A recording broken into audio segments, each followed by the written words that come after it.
Then what is a business strategy? आपने company बना ली, आप बिजनेस करना चाहते हैं, तो आप क्या स्ट्रेटेजी बनाएंगे अपनी? कैसे आपने काम करना है? वो स्ट्रेटेजी होती क्या है? बिजनेस तो आप करना चाहते हैं, आप ट्रेड भी करना चाहते हैं, तो कैसे करेंगे ट्रेड? आपने एक स्ट्रेटेजी बनानी होगी। You have to acquire a licence, acquire तो कर लिया, then what would be your strategy कि आप उसको सेल आउट प्रोडक्ट को कैसे करेंगे? You have acquired a licence, you have acquired a franchise, then what would be the strategy to operate, to do your business? आपने joint venture तो कर लिया, then what would be the strategy to do your business? आपने existing operations को तो acquire कर लिया, then what would be your strategy to operate? आपने नई कंपनी तो यहां पर establish कर ली है, then what would be the strategy to do your business? Then what is basically a strategy? A strategy is an integrated set of plans. आपने मुख्तलिफ plans बनाए, उनको इकट्ठा किया, then actions, और actions को भी, plans और actions को आपने इकट्ठा किया, designed to enable the business to gain advantage over its competitors and is doing so to maximize its profit. आपने अपने plans और actions बनाए ताकि आप कंपेटिटर से बेहतर काम कर सकें, ताकि आप बेहतर तौर पे अपना प्रॉफिट अर्न कर सकें, आप बेहतर तौर पे मार्केट में अपना शेयर बना सकें। आपके पास कैसे करेंगे, ये आप अपना प्लान बना रहे हैं। ये जो प्लान बना रहे हैं, that is actually making strategy. आप जो प्लान ऑफ एक्शन बना रहे हैं कि आपने काम कैसे करना है, that is a kind of your strategy. कि आपने क्या करना है, that is integrated set of plans and actions designed to enable the business to gain advantage over its competitors and is doing so to maximize, finally आपका purpose क्या है, to maximize your profit. So that is your business strategy. आपने export की, import की, आप market share ले रहे हैं, तो आपने कुछ सोचा होगा। आप लाइसेंस लेना चाह रहे हैं, लाइसेंस लिया आपने, बिजनेस कैसे करेंगे, आपने वो प्लान बनाया, एक्शन बनाया आपने, और उसके बाद आपने अपना बिजनेस स्टार्ट कर दिया। फ्रेंचाइज ली आपने पूरे प्लान्स बनाए, एक्शंस बनाए, और उसके बाद अपने बिजनेस स्टार्ट कर दिया। अब एक फ्रेंचाइज आपकी यूफोन की है, साथ ही जोंग की बनी है, तो आपने क्या स्ट्रेटजी बनाई है कि आप यूफोन के फ्रेंचाइजर हैं, फ्रेंचाइजी हैं आप यूफोन के, तो आपकी सिम में ज़्यादा सेल हो, आपकी जो मोबाइल के कार्ड्स हैं वो जोंग की निस्बत ज़्यादा सेल हो। आपने क्या स्ट्रेटजी बनाई है ताकि आपका जो कंपेटिटर जोंग में आपके साथ एक फ्रेंचाइज बनी है, आप उसको कैसे compete करेंगे? So you have to make that kind of business strategy. Then business strategy में आपके पास लो कॉस्ट स्ट्रेटेजी आती है। अब यहाँ पे जो स्ट्रेटेजीज बनाई थी, उन स्ट्रेटेजीज में आपने जो सब स्ट्रेटेजीज बनाई होंगी कि एक तो पॉसिबिलिटी ये है कि लो कॉस्ट स्ट्रेटेजी, कि आपकी प्रोडक्ट लो कॉस्ट हो as compared to your competitors. आपका कंपेटिटर आपसे एक्सपेंसिव प्रोडक्ट सेल कर रहा हो, तो आपने कहा कि मैं कॉस्ट कम रखूं ताकि उसकी प्राइस भी कम हो और मेरी तरफ लोग मूव करें अपनी प्रोडक्ट्स को परचेज करने के लिए। So under a low cost strategy, a business designs and produces products और services of acceptable quality at a cost lower than that of its competitors. Let me tell you one important thing, that products when China produces for Pakistan have a lower cost. The reason is that कि यहाँ पर कम quality पर लोग compromise कर लेंगे, लेकिन वही product आपकी चाइना यूरोप के लिए हाई क्वालिटी की बना के देगा और उसकी कॉस्ट भी कंपैरेटिवली हाई होगी। तो फिर वो मार्केट को देख रहा है और मार्केट के मुताबिक चला रहा है कि पाकिस्तान में लो कॉस्ट स्ट्रेटेजी चलेगी और आपके यूरोप में हाई क्वालिटी स्ट्रेटेजी चलेगी। पाकिस्तान में लो क्वालिटी तो a little bit compromising acceptable quality चल जाएगी, तो वो उसकी कॉस्ट को कम रख देंगे। So it is dependent upon the income level of the people. Europe में इनकम लेवल बहुत हाई है तो वहाँ पे वो क्वालिटी पे कॉम्प्रोमाइज़ नहीं करते हैं। पाकिस्तान में इनकम लेवल कम है तो वो कहते हैं कि we should have a product is irrespective of कि उसकी क्वालिटी कैसी है. So there is a huge difference between the quality of Pakistan and the quality of China, quality of Europe. तो चाइना जो प्रोडक्ट्स बना के दे रहा है पाकिस्तान में लो कॉस्ट पे दे रहा है. So that is your low cost strategy.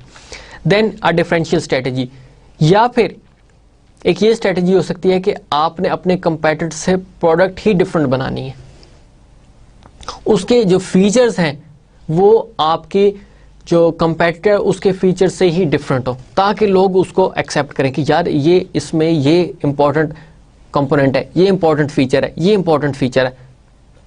So that is your differential strategy. Under a differential strategy, a business designs and produces products or services that possesses unique attributes or characteristics. उसके जो features हैं उसके बड़े unique हैं, which customers are willing to pay a premium price, कि जिसकी वजह से वो high price pay करना चाह रहे हैं. You know that Apple products are very expensive. क्यों? उसके फीचर्स बाकी प्रोडक्ट्स की निस्बत टोटली डिफरेंट है. तो वो कहते हैं कि हम एप्पल को ही परचेज करेंगे whatever the price we have to pay, क्योंकि इसके जो एट्रीब्यूट्स हैं वो हमें बहुत ज़्यादा सूट करते हैं. आपके पास एक टोयोटा कारें भी बना रहा है और BMW या मर्सिडीज भी कारें बना रहे हैं. आप BMW की प्राइस बहुत हाई है और टोयोटा कंपनीज की जो कारें हैं उसकी जो प्राइस है वो लो है. तो यहाँ पर वो डिफरेंशियल स्ट्रेटेजी यूज़ की जा रही है कि हमने BMW को इस तरीके से बनाना है कि वो बाकी जितनी भी कंपनी हैं उनकी प्रोडक्ट से वो डिफरेंट नजर आए, कि जिसकी वजह से लोग उसको परचेज करें, बेशक उनको हाई प्राइस ही क्यों ना पे करनी पड़ जाए. So that is your differential strategy. Then ये आपने स्ट्रेटेजीज बना ली. Then we have to see who are basically the stakeholders. अब बिजनेस स्टेक होल्डर्स कौन कौन से स्टेक होल्डर्स होते हैं आपके पास? हम देखा है कि आपके जो कस्टमर्स हैं उनका लिंक कंपनी से बनता है कि नहीं बनता. जाहिर है वो प्रोडक्ट्स परचेज कर रहे हैं, there is a relationship of customer and a seller. Owners, owner है कंपनी के, there is a relationship of owner and a company. आपकी गवर्नमेंट जो रूल्स एंड रेगुलेशंस बना रही है उन कंपनियों के लिए, उनका रिलेशनशिप बनता है, डायरेक्ट और indirect, but still there is a relationship between a company and a government. आपके employees, there is a relationship between company and an employees.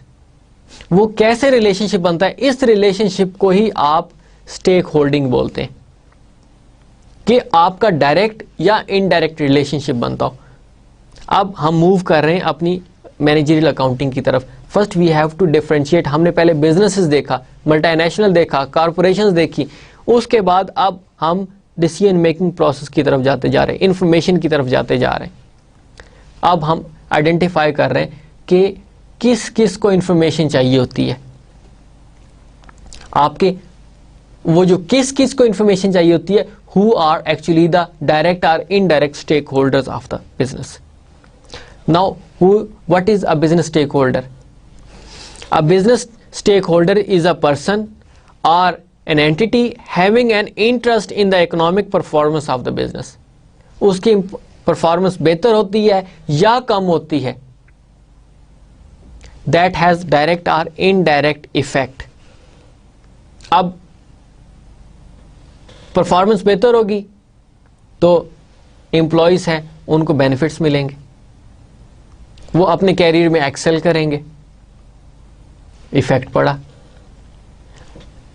Government agencies या गवर्नमेंट कि अगर कंपनी या बिजनेस ग्रो करता है तो उनकी प्रॉफिटेबिलिटी बढ़ती है तो गवर्नमेंट को टैक्सेस मिलेंगे, डायरेक्ट और इनडायरेक्ट उनको भी इफेक्ट हो रहा है. देन आपके कस्टमर्स को एक बड़ी फैसिलिटेटिंग प्रोडक्ट मिल रही है, उनका लाइफस्टाइल बेहतर हो रहा है, तो still there is an effect. When a company grows, वो नई प्रोडक्ट बनाती है तो कस्टमर्स को प्रोडक्ट मिलती है, उनकी लाइफ फैसिलिटेट होती है. And the last one very important, who are the owners of the company, कि जब कंपनी ग्रो करती है तो उसकी प्रॉफिटेबिलिटी बढ़ती है, तो वो जो ओनर्स हैं उनको वो प्रॉफिट मिलता है, तो उनकी जो वेल्थ है वो इंक्रीज करती है। तो that is also the stakeholders. अब मैंने आपको ये सारे के सारे स्टेक होल्डर्स बताए कि those who have a direct और indirect effect on the performance of the business. Business grow करेगा तो इन पे इफेक्ट होगा, बिजनेस ग्रो नहीं करेगा, डाउन होगा, तो उस पर भी उसका इफेक्ट पड़ेगा इन स्टेक होल्डर्स पे, तो उनका डायरेक्ट या इनडायरेक्ट कोई ना कोई इफेक्ट होगा। So these are the business stakeholders. इसमें मैंने आपको बताया कि बिजनेस स्टेक होल्डर्स में ओनर्स, आपके बैंक्स, क्योंकि वो आपको लोन प्रोवाइड करते हैं, वो आपको फंड्स प्रोवाइड करते हैं, then customers, government agencies and many more other people, those who are also become the stakeholders of the business. Then there are two common things in all types of businesses. आपका वो profit making हो या non profit making हो, आपके sole proprietorship हो, partnership हो, corporations हो, आपकी मैन्युफैक्चरिंग बिजनेस हो, ट्रेडिंग हो या सर्विसेज टाइप का बिजनेस हो, they have a two common things. They have some specific organizational goals and they need information. goals होंगे तो हम काम करेंगे, उन goals को अचीव कैसे करना है, they need information. So whatever the type of business, whatever the type of business organizations, they have two types of common things. One is organizational goals, उनके कुछ ना कुछ goals होते हैं और उनको information चाहिए होती है, उन्हें further decisions लेने होते हैं। When you have in organizational goals, when you have a profit making business, their goal is to earn profit.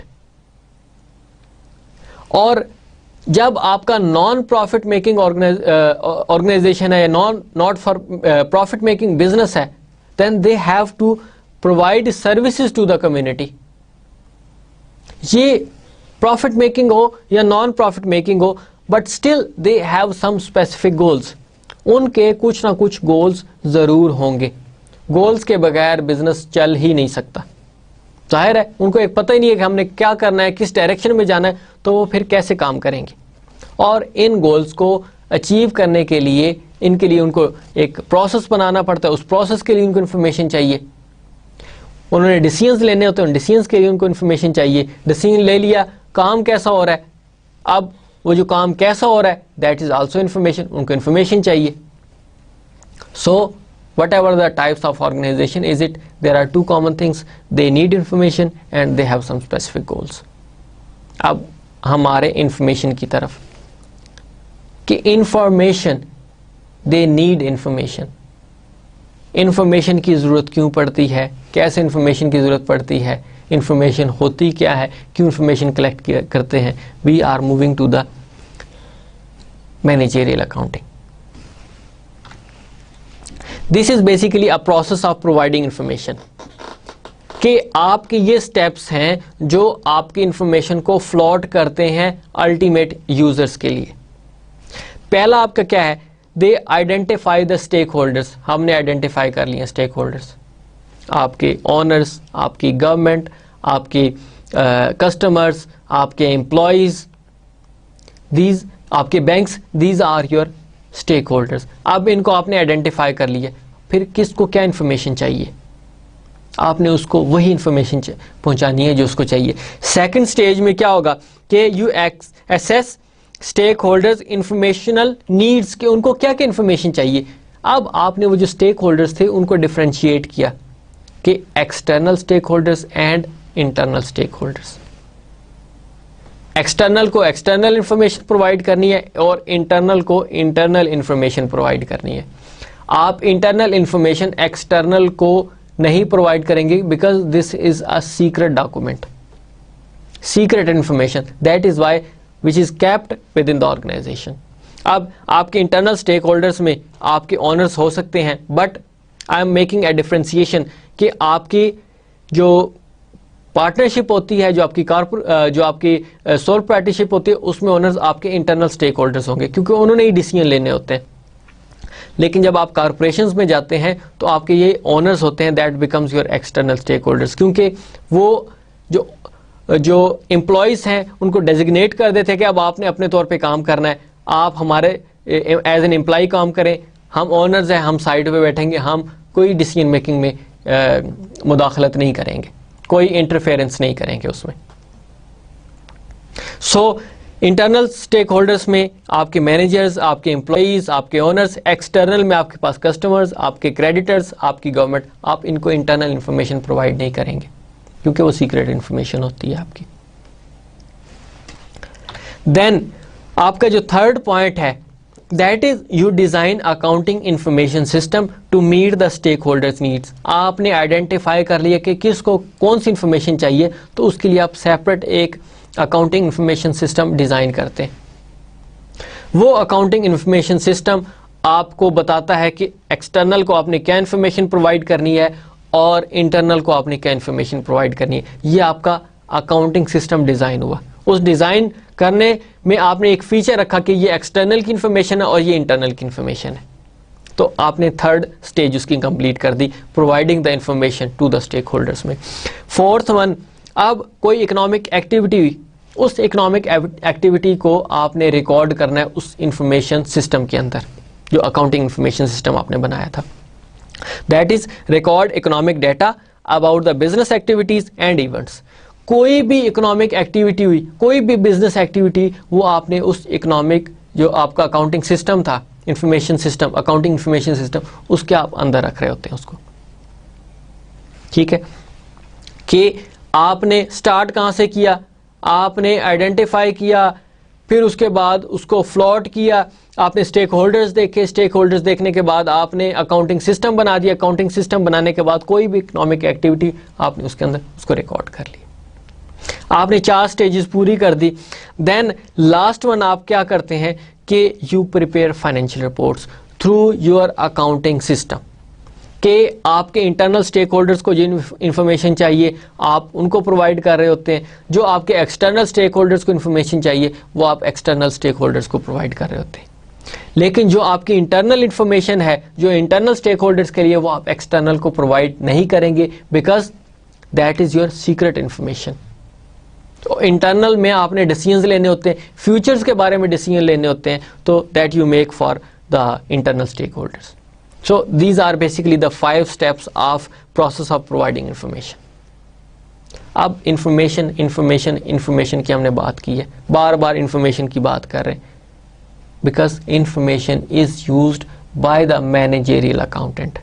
अब क्या आपकी ये जो पर्पस क्या था, जो आप इंफॉर्मेशन प्रोवाइड कर रहे हैं, आपने 5 स्टेप्स बता दिए इंफॉर्मेशन को प्रोवाइड करने के, तो आप इंफॉर्मेशन क्यों प्रोवाइड कर रहे हैं? What is basically the purpose of providing information? One, investors यानी owners wants to know if a company is a good investment, कि हम जो इन्वेस्ट करें क्या वाकई वो गुड इन्वेस्टमेंट है, हमें इंफॉर्मेशन इसलिए चाहिए। Then creditors wants to know if they should extend credit, loan provide करें या ना करें, उनको ये इंफॉर्मेशन चाहिए। How much to extend, कितनी अमाउंट हम लोन की दें। ये जो बैंक्स हैं, बैंक्स चेक कर रहे हैं कि हमने लोन देना है, करें या ना करें। अगर लोन सैंक्शन कर दें तो कितना लोन सैंक्शन करें, and then for how long, और कितने लंबे अरसे के लिए दें, 1 साल के लिए दो, 6 माह के लिए दें, 5 साल के लिए दें। अब उनको यह इंफॉर्मेशन चाहिए होती है। And bankers are your external stakeholders, आपने उनको वो इंफॉर्मेशन प्रोवाइड करनी है जो उनसे रेलेवेंट होगी। This is also a second purpose of your information. Managers wants to know if a new product will be profitable. अब ये आपकी इंटरनल इंफॉर्मेशन है जो आपके एक्सटर्नल यूजर्स को नहीं चाहिए। आपके owners they are not concerned about कि जी प्रोडक्ट क्या बना रहे हैं, कैसे बना रहे हैं, क्यों बना रहे हैं, उनका इससे कोई ताल्लुक नहीं है। वो चाहते हैं, वो देखते ही है कि हम जो इन्वेस्टमेंट कर रहे हैं क्या वो प्रॉफिटेबल है कि नहीं है। देन क्रेडिटर्स, उनका इससे कोई ताल्लुक नहीं है, वो देखते हैं कि कंपनी प्रॉफिटेबल है या नहीं है। लेकिन मैनेजर्स को जो इन्फॉर्मेशन चाहिए वो ये देखते हैं कि क्या हम प्रोडक्ट लॉन्च करें, कहाँ पे लॉन्च करें, शुरू में कितनी लॉन्च करें, क्या ये प्रोडक्ट आपकी प्रॉफिटेबल होगी या नहीं होगी। So that is only related within the organization, उनको ये इन्फॉर्मेशन चाहिए होती है। उन्होंने अपनी प्रोडक्ट के बारे में, बिजनेस ऑपरेशंस के बारे में डिसीजंस लेने होते हैं, तो उनको इंटरनल इन्फॉर्मेशन ही चाहिए होती है। Then owners wants to know which employees are productive. अब ऑनर्स हैं वो देख रहे हैं, उन्होंने क्योंकि एम्प्लॉयज़ लगाए हैं वहाँ पे, चीफ एग्जीक्यूटिव ऑफिसर लगाया, तो क्या ये प्रोडक्टिव है कि नहीं, हमारी कंपनी को ये बेहतर इस्टेब्लिश कर सकता है कि नहीं कर सकता, इसको कंपेटिटिव मार्केट में बना सकता है कि नहीं कर सकता. So they need information. Then government regulators wants to know if financial statements conform to the requirements, कि क्या उन्होंने रूल्स एंड रेगुलेशंस को फॉलो किया है कि नहीं किया. गवर्नमेंट को ये इन्फॉर्मेशन चाहिए होती है कि क्या इन्होंने प्रॉपर लेबर लॉज अप्लाई किए हैं कि नहीं लिए. आपने जो एनवायरमेंटल रूल्स एंड रेगुलेशंस देखे थे, रेगुलेटरी रूल्स एंड रेगुलेशंस देखे थे आपने, एथिकल रूल्स एंड रेगुलेशंस देखे थे, क्या इन्होंने फॉलो किए हैं कि नहीं किए. अब उनको ये इन्फॉर्मेशन चाहिए होती है. फिर प्रॉफिट अर्न किया तो इसके ऊपर टैक्स कितना लगेगा, उनको ये भी इन्फॉर्मेशन चाहिए होती है. So these are basically the purposes of information, कि आपने वो जो 5 स्टेजेस की थी इन्फॉर्मेशन प्रोवाइड करने की, वो इस पर्पज़ के लिए आपको इन्फॉर्मेशन चाहिए होती है.